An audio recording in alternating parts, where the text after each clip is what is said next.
2026 সালের 1 জানুয়ারির দিন অবশ্যই এই কাজটি করে রাখবেন। যদি করতে পারেন আপনাদের সারা বছর ভালো কাটবে।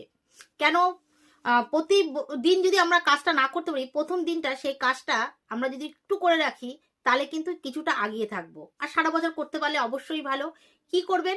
1 জানুয়ারির দিন সকাল সকাল ঘুম থেকে উঠবেন, সকালবেলা উঠে স্নান করবেন, স্নান করে শুদ্ধ কাপড়ে তুলসী তলায় জল দেবেন, এমনকি সূর্য প্রণাম করে সূর্যকে জল অর্পণ করে তাকে নমস্কার করবেন। কেন? এই বছর দিয়ে সূর্যের বছর চলবে, রবির বছর চলবে, তাই জন্য সূর্যকে প্রণাম করে তার আশীর্বাদ নেবেন। তারপরে আপনার ইষ্টদেবকে প্রণাম করবেন। ইষ্টদেবকে প্রণাম করার পরে আপনার গুরুদেবকে প্রণাম করবেন। যদি সামর্থ্য থাকে সশরীরে গিয়ে তাকে প্রণাম করবেন, না হলে তার চিত্রপটের সামনে দাঁড়িয়ে তাকে প্রণাম জানাবেন। সাধুগুরু বৈষ্ণবের কথা চিন্তন করবেন, তার লীলা আস্বাদন করবেন।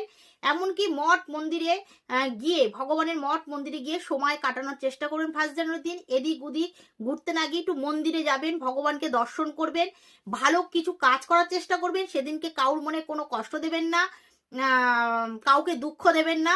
সবসময় মুখে একগাল হাসি নিয়ে সবার কাছে যাবেন এবং সবাকে উপকার করার চেষ্টা করবেন। একটু দান ধ্যান করার চেষ্টা করবেন। দান ধ্যান বলতে যারা অসহায় তাদের কিছু দেওয়ার চেষ্টা করবেন। যদি এইসব কাজ যদি করতে পারেন তাহলে আপনার সারা বছর ভালো যাবে, গ্যারান্টি।